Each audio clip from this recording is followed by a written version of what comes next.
ladies and gents. Today we're going to be talking about the lost colony of Roanoke. And so yesterday you took part in a breakout activity where you really looked at some important people and their role in the very first English colony called Roanoke. So we're looking at the years of 1585 and 1590. And so when you were learning about this yesterday, or solving clues yesterday, I should say, we never mentioned that it was a lost colony. So today we're going to take a look at that a little bit more closely. So here's what I want you to do today. I want you to set up your notebook to look just like this. So as you're listening to this lecture, please fill in the notes. These are your notes. You don't need to submit them, and they don't need to be in complete sentences, but you do want to cover these 5 main ideas. So title it The Lost Colony of Roanoke from 1585 to 1590, and then the 5 things that you need to figure out are the charter. What is that? You're going to define that, which we'll explain in this video, as well as the important leaders of the charter. So we have 2 individuals, Sir Humphrey Gilbert and Sir Walter Rowley. So take some notes on both of those individuals. The third item for today's notes would be explaining the first attempt of Roanoke. And then the second attempt would be our 4th piece of notes. And then most importantly, probably, is White's return and the details surrounding it. So take a moment right now, pause the video, and jot those things down in your notebook. So let's get started now with Queen Elizabeth. So if you remember, England is a super competitive country. They're constantly wanting to be bigger and better than all other European nations at this time. And up until this time, Spain has been the leader in Europe. So Queen Elizabeth takes it upon herself. She wants her country to be as powerful as Spain, and she wants to get those natural resources, which are part of that new world. From the age of exploration, we know that the new world is full of natural resources which will make her wealthy. So she says, yes, that's what I want to do. I want to explore. I want to become wealthy. I want to become powerful, and I want to colonize this new land. And so because of that, she gives Sir Humphrey Gilbert a charter to claim that land in the New World. So just a reminder, a charter, guys, is a written list of rights that are granted by a government or a ruler. And what that means is basically she as queen has authorized and given funds for exploration and ultimately for settling. This charter is going to grant permission to take land that was not owned by another country or another Christian. So please take note to that. Not another country or another Christian. And what we've learned about our indigenous people is they were not Christians by nature, right?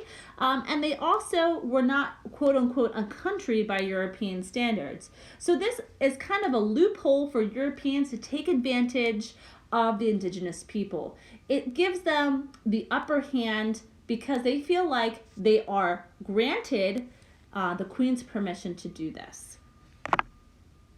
So Sir Humphrey Gilbert is that person who's given a charter, and he doesn't have very good luck at first. And then finally, his second attempt, he is very successful, and he finds some land that has not been claimed in Newfoundland, so modern-day Canada, and he claims that for the Queen. In 1583, unfortunately, however, he drowns and he dies, but this charter is still existing at this time. And so it becomes bequeathed to his brother, his half-brother, whose name is Sir Walter Rowley. So another charter is given. This time we're going to expand not just the upper portion of North America. Now we're going to go a little bit more south. And so in 1584, Raleigh sends some people across, and they are going to claim Roanoke Island in the name of Queen Elizabeth I. In 1585, Raleigh decides to send Richard Grenville and 100 men to colonize Roanoke. Now pay attention to that. It's 100 men and men only. They're all about the same age, and some of them are skilled, some of them are unskilled laborers. But what's really important to note is we don't have a lot of variety here. There's no children, there's no women. It's not exactly what you would send to colonize, to settle, a permanent settlement. So from the get-go, they really weren't thinking long-term here. And so when these first settlers arrive, these first 100 men arrive, they are going with the sole intent of getting rich. Not necessarily for planning purposes, for farming, and they just assumed that these natives were going to help them. And at first, things were okay between the indigenous people and the English, but things quickly go south, and a hostile relationship develops between the natives and the English, mainly because the English were taking advantage and abusing those Native Americans and stealing from them. And so they were waging war on the natives, and they were retaliating. So things weren't great in the first attempt of Roanoke. Grenville returns to England for supplies because things aren't great, like we mentioned, and he realizes we need supplies, we need food, we need more things for an actual permanent settlement. So he leaves Ralph Lane in charge, and things were so bad in the winter that they decided enough's enough, we can't possibly make this. And so they returned back to England on Francis Drake's ship. So a couple years pass, and we have the second attempt to colonize at this point. The English have learned their lessons, and they realized, okay, we left 15 men to claim this land. Now we need to send some more people. And it's not just men this time. This time in May of 1587, Raleigh sends yet another group of people, 150 settlers. This time we have men, women, and children. So again, this is more of a long-term thought process. We have people who can repopulate, we have different generations, and we have different skilled and unskilled workers, people who can learn tasks, who can learn trade, and people who can care for one another. So definitely something that's much more long-term for colonizing. John White is going to be our leader of our expedition, and I'm hoping you remember that name from our breakout exercise from yesterday. And he's going to settle in the Chesapeake area instead of Roanoke.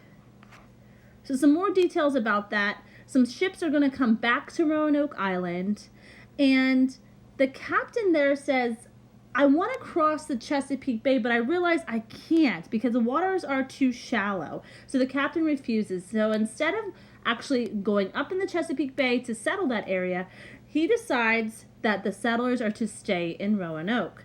So White's daughter was one of those women that was on this journey, who was one of our first settlers as an English colonist, and she's actually pregnant at the time, and so she has a baby, Virginia Dare. Virginia Dare is the first English child born in the New World.